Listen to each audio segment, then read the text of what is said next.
Everybody wants to be the hero, right? Everybody wants to catch the game-winning pass. Everyone wants to hit the game-winning shot. If you don't play sports, insert something else. Whatever it is, though, everybody wants to be the person in the moment that rises to the challenge, to receive all the glory, to be able to say, I did it.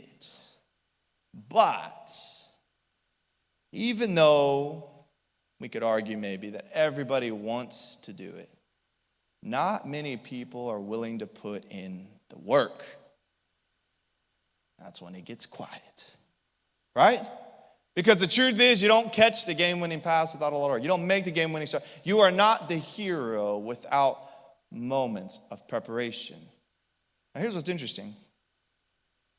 For those of you in the room that became a Christian, maybe for those of you that are not, kind of just observing tonight, you're welcome. We're glad you're here.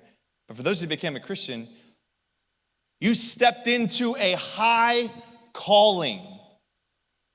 You get that?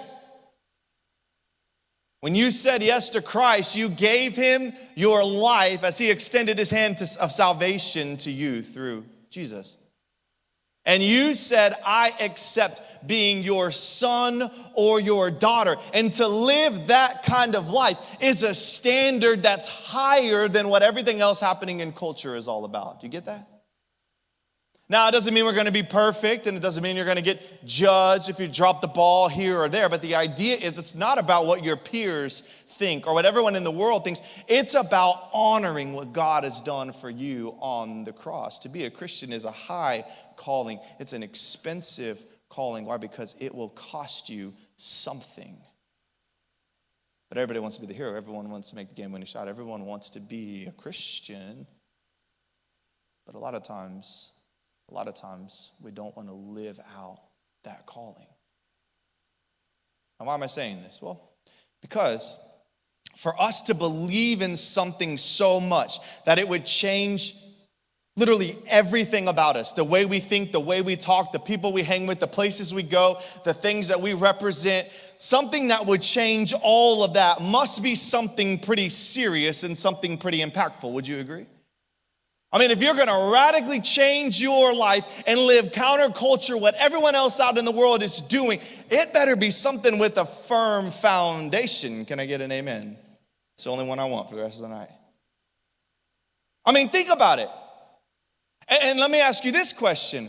If you're going to say, I'm going to change everything about me and in me and around me to go and live for God, let me ask you a question. If someone were to ask you, okay, great. So God exists. Tell me about that. How do you know God exists? What would you say? What would you say? Some of us will go, man, I don't know. I had an experience. I had a moment at camp. Band was going, the songs, the lights, everything. I felt like God spoke to me, and he probably did.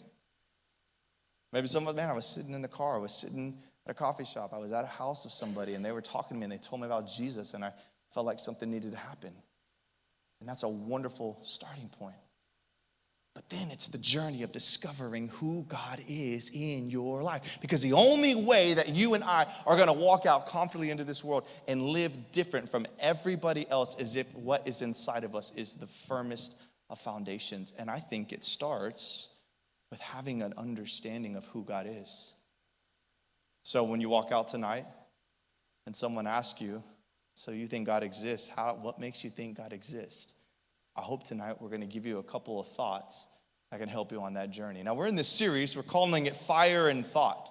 Fire and Thought. And it's the idea of this, that there's two parts of this process when it comes to dealing with, if you will, questions of the faith, tough questions, apologetics, however you want to word it. We're looking at this topic, and so we have this idea that it's fire and thought. It's fire. What's fire? Fire is, translation would be passion for us. It should be a passionate thing. Following Jesus, knowing Jesus, it should be a passionate thing. In fact, you'll notice when people start debating about God, it typically gets a little hostile, right? Have you ever noticed that before? Maybe that's you. Maybe you're the one instilling that, and be careful there. All right. But we get passionate, and we should, because we're talking about something that has radically changed everything about us. Right? So passion is understandable, but listen carefully. Passion should never trump love. Love's the greatest weapon you and I have as believers. Did you know that? It's the greatest weapon. Here's why. Because love is the easiest way for people to see what Jesus was all about. By looking at you and going, wow, he, she is different. They just love everyone, even those people that no one loves them. Wow. It's the greatest weapon we have. So we got to be careful that passion doesn't trump love. But it's okay. In fact, I would encourage you to have passion. The second thing is thought. I'm going to translate that to intellect. See, what happens for a lot of people, your journey with Christ, your salvation moment, typically starts with an emotional encounter. That's fantastic. We got no problem with that. And then it moves into an intellectual encounter. As you have now felt something happen inside, now you begin the journey of discovering who God is and what it means and how does it work and where did the universe come from? And, oh, my mind hurts already. All of these things. And you're on this incredible journey discovering an incredibly complex God. Some people, usually very few, will start the opposite way. They'll start with intellect and then they'll move to an emotional response as they gather some intellect, some intelligence, if you will, that leads them to want to passionately pursue this God. But that's the journey for most of us. It's a passion, but it's also an intellect. It's an emotion, and it's more. Now, here's what we're going to look at today. The question, does God exist? Let me say a few things. Number one, I'm not going to be able to answer everything. I'm not answering anything, so don't ask. But I'm not going to be able to cover everything, and I'm not going to try. I want to keep our time short. I want to be just enough to encourage you, to challenge you, get you thought-provoking. But I am going to do my best to take some more complex thoughts and bring them to a little bit more of a simpler element for us to be able to process. I'd like for you to walk out of here and go, you know what, if someone asked me about this, I could share a few thoughts that I'd feel confident about. That's my hope. But my deeper hope would be that after tonight, you are encouraged to want to dig for yourself a little bit further, because that's what really this journey is all about. Listen, I don't know if I'll ever see some of you again, so let me just say this, just in case. Whoever stands on a stage and speaks to you about God, you should listen carefully. Right? They would tell you, you listen carefully and do what I say. I'm telling you, you listen carefully, meaning don't just walk out here and do everything they say. You make sure you test it up against the Word of God. You make sure it tests up to the nature of God and the character of God. And if it does, then you walk out confidently and you go live it out, okay? That was free of charge, and I'm saying that about myself. How weird. This guy's crazy. Now, here we go. So some of us, when we think about does God exist, we want answers that are clear, confident, as simple as 1 + 1 is what? Whoever said 3? We have a math class afterwards. We're here to help. Nothing but love. 1 + 1 is 2. It's 2, right? That's so simple because you learned that in whatever grade they taught you that, right? And you've known that from day one. If you don't know that, you are in trouble. A lot of life starts with 1 + 1, okay? All right, the only math that's messed up is when you get married where 1 + 1 = 1. It's crazy. But anyways, the point is, that's a simple thought. And so we want simple thoughts when it comes to talking about this kind of question, does God exist? Can you just tell me, boom, yes, he exists, and here's why. Here's the challenge. That's not what we find. We don't always find clear-cut 1 + 1 simplistic answers because we are dealing with a complex God. In fact, our confidence comes in the complexity of God, that he's not just some simple random thought, but rather he goes all the way through eternity, things you and I will never be able to fully wrap our mind around, yet he reveals to us things that get us so close and give us the confidence to say, that is my God. So we're not going to find specific, easy answers, but what you're going to see tonight is we are going to see some incredible evidence that you go, man, I can't, how could you not? This makes sense. Yes, that's what we're going to do tonight, and hopefully that's all going to happen for you. All right, here we go. 3 things that I want to share with you in this idea of does God exist? Now, forgive me, I'm going to look a little more to my notes. For those of you regulars, I'm going to look a little more to my notes than normal because I want to make sure I get this right for you. I want to lead you confidently into the future, okay? Not down into the dumps. Here's number 1. God makes sense of the origin of the universe. Question number 1. So if you're like, I didn't know we were coming to science class, you're welcome, because I didn't pass science. So we're going to see how this goes, all right? I did graduate, so I guess I found a way. God makes sense of the origin of the universe. Looking at this question, does God exist? Here's the first thought. When we think of the origin of the universe, we can say that God helps us to understand it. How does that work? Well, let's think for a minute just about the universe in general, the origin of the world. Have you ever thought, where did it all come from? Be careful, you'll get a headache. Okay, it's intense. But really to think back, not where you came from, okay, you know how that happened. Where did it all come from? Where did it all originate? In fact, was it always there? Was something always there, or did it just happen? The origin of the universe is a very interesting question. That's also a very complex question. But the good news is as we begin to discover God, we're going to see that God helps us to make sense of it. So let's start with this. The big question is, was it always there, or was there a starting point? It's a great question. Well, if you talk to a mathematician, if you were to go and research this, which again, I'm encouraging you to take steps further after this. If you look at mathematicians, one particular thing they fall into is the idea of infinity, right? Going on forever, starting forever. And as they look at this, what mathematicians have realized is that infinity is not an actual thing, it's simply an idea. For instance, it brings contradictions, like if you do infinity minus infinity, what does it equal? Infinity times infinity, what does it equal? And you get different answers, and mathematicians go, let's just stick with the easy things, right? They don't actually say that because they're really smart. But it brings contradictions, and they can't understand it. So what they found is that, listen, the idea of infinity, the idea that there was never a beginning, there was never an end, it just goes on and on and on and on forever, doesn't make any sense. It's just so contradictory, it can't be possible. Therefore, it's just an idea that we have put out to try to find some reasoning. Then we move into the astrophysics and astronomy. And we look out into the sky. Has anybody been to space? A day is coming when we're going to be able to say, yeah, I've been. Isn't that awesome? I don't know when it's happening. I'll probably be dead, but it's okay. So we look out into space, and we think about stars, and we think about the sky, and we think about the heavens, and then we begin to think about universes, and we go, man, this is incredible. It's everywhere. It's all over. There's so many different things. And then we begin to wonder, like, okay, if there wasn't really an infinity, meaning it doesn't go on forever, because when we look back on historical events, you think back on different events, and you go, well, it only goes so far, and then eventually our events just kind of stop. We can't go any further. So we're getting the picture that infinity just isn't really possible. It doesn't make sense. So therefore, there must have been a start. And then science comes in and says, hey, we believe that too. And they believe in what? Anybody remember from school? The Big Bang Theory, right? Not the show. The Big Bang Theory. And what's the idea? There was a beginning. And out of nothing came something. A radical thought that will hurt your head. And then the theist, by the way, the theists are the people that believe in God or gods, but believe in God, and in particular that this God intervenes in the universe. The theists say that's exactly what we believe. In fact, there's a verse you may recognize. It's Genesis 1:1-2. It says, in the beginning, who? God created the heavens and the earth.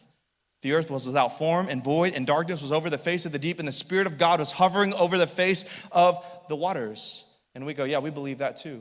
We believe there was a Big Bang. We believe that God spoke and bang, it happened. That he created this moment. And as science begins to confirm the very thing that we've been reading about in our Bible and believing as we look up to God, we can say, wow, okay, God is beginning to make sense of the origin of the universe. There was a cosmic beginning, and scientists would agree. So we didn't come from nothing, out of nowhere. There was a cause. What was that cause? It makes sense that it would be God. But it wasn't just a cause, it was a cause connected to a creator. That creator was God. Here's the second thing I want to share with you. God makes sense of this is a long one, of the fine-tuning of the universe for intelligent life. God makes sense of the fine-tuning of the universe for intelligent life. Now, I want to get some help on this one, so I'm going to show you a little clip, all right, with the little cartoon characters so that we can all wrap our minds around this, okay? So I'm going to help you. I'm not belittling you. I'm helping you because this helped me, okay? Let me show you this little clip, and then we'll come in and talk about this a little bit more. Ready? And roll.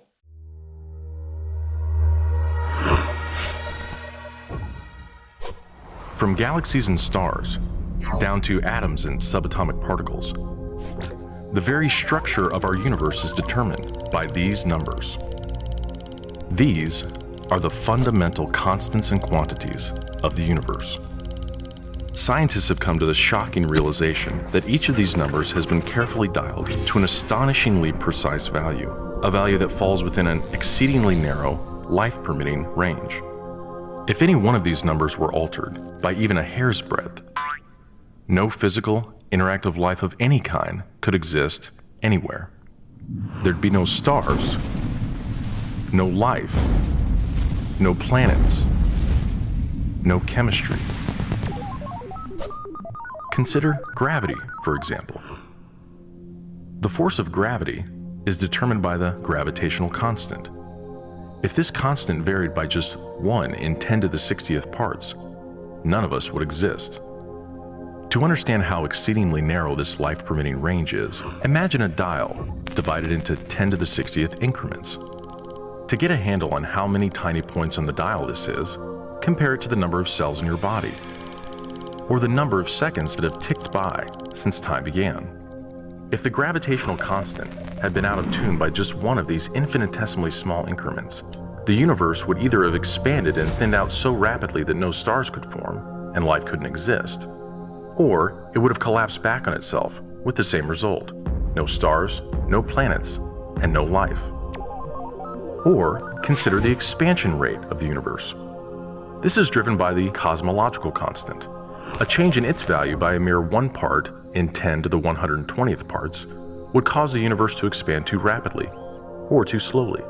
In either case, the universe would, again, be life-prohibiting. Or another example of fine-tuning. If the mass and energy of the early universe were not evenly distributed to an incomprehensible precision of 1 part in 10 to the 10 to the 123rd, the universe would be hostile to life of any kind. The fact is, our universe permits physical, interactive life only because these, and many other numbers, have been independently and exquisitely balanced on a razor's edge. Okay, lots of details, right? Anybody head hurt? So how many of you solved some of those equations, roll on, and you were like, I've never seen that in my life? I have, but don't worry about it. I'll dumb it down for you. I'm just kidding. Me too. Half of them I was like, I'm in the wrong subject. This is not good. This is crazy. But listen, this is the point, guys. This is the mind-bogglingness of this, is that a lot of people think that, oh, you Christians just like God because you feel good. It makes you feel good about your life. It makes you feel like you have something to live for. But when we begin to look at some of these details, we realize it is way deeper than just an emotional response. But thank God it's also not just intellectual. There's an emotion connected to it. It's a personal God. This is unbelievable. So the video helps us to see it. Now we look at this, and so here's what the question is. Well, how do you explain this? Like, how does it make sense that all of these details just come together and it's just this miraculous thing that we're able to live? Y'all know, even one little change and everything falls apart. So how is this possible? Well, they say there's 3 things. It's physical necessity, okay? It's chance, or it's design. These are the 3 options. So the first one is physical necessity. It's the idea that it doesn't matter. The fact that we're here means that this world, this universe just had to have life. It's just the way it was. It was never going to be any other way. This is just the way that it was. So they say this is the physical necessity, is that this is just how it's going to happen. But the truth is, it would be, and if you look at these numbers, you might get this picture, it would be far easier for life to not be able to exist on the universe than for it to. The idea is that it's not physical necessity, it is an unbelievable thing. And it's not that it would be easier. In fact, it would be harder that life would exist, and yet here we are living and breathing. The second idea is, well, then it's chance. We just got really, really, really, really, really lucky that we're able to live here, right? You feel confident about that? Awesome, man. Why are you here? Just really lucky. Feeling lucky. Awesome. You didn't get hit by a car today, just feeling lucky, right? It's not that I looked ahead and decided not to cross the street when a car was coming, just feeling really lucky. All right, so we begin to think about it. We won't want to belittle it too much, but you get this idea that could it be chance? Could it be that we're just really, really, really lucky? And the truth is that the probabilities of this are so ridiculous that it eliminates the idea of chance even being in the equation. And those numbers may not have fully understood them, but those numbers confirm that. It's not possible that all of that just lined up together and it just happened to be chance. We're just really lucky. So then the final thought or the question would be, it must be design. It must be that there is somebody out there that connected all of these dots for all of this to come together for us to be able to live. So then the question becomes, Did we just come out of nothing for no reason, out of nowhere? Or is there something more? I would say to you, it looks like there's something more. Then finally, the last one is God makes sense of objective moral values in the world. Objective moral values in the world. This one will be easier to understand. One more short video to help us wrap our mind around this. Can you be good without God? Let's find out. Absolutely astounding. There you have it. Undeniable proof that you can be good without believing in God. But wait, the question isn't, can you be good without believing in God? The question is, can you be good without God? See, here's the problem. If there is no God, what basis remains for objective good or bad, right or wrong? If God does not exist, objective moral values do not exist. And here's why. Without some objective reference point, we have no way of saying that something is really up or down. God's nature provides an objective reference point for moral values. It's the standard against which all actions and decisions are measured. But if there's no God, there's no objective reference point. All we're left with is one person's viewpoint, which is no more valid than anyone else's viewpoint. This kind of morality is subjective, not objective. It's like a preference for strawberry ice cream. The preference is in the subject, not the object. So it doesn't apply to other people. In the same way, subjective morality applies only to the subject. It's not valid or binding for anyone else. So, in a world without God, there can be no evil and no good, nothing but blind, pitiless indifference. Moral values in the world. Where do they come from? What decides what's good? What decides what's bad? What decides what's right? What decides what's wrong? Okay, so think about this for a minute. Let's use a scripture that you're probably familiar with, Matthew 22:39, the last part. It says, "You shall love your neighbor as yourself." Let's let this be an example of God setting a moral standard for us. So he says, love your neighbor as yourself. So 3 things we can pull from this. So we see in the command, generosity, self-sacrifice, and equality. We can pull those 3 things as a standard out of that phrase. Love your neighbor as yourself. We're talking about being generous. We're talking about being self-sacrificing. And we're talking about having equality. Love your neighbor as yourself. So by default, what that does is condemn greed, abuse, and discrimination.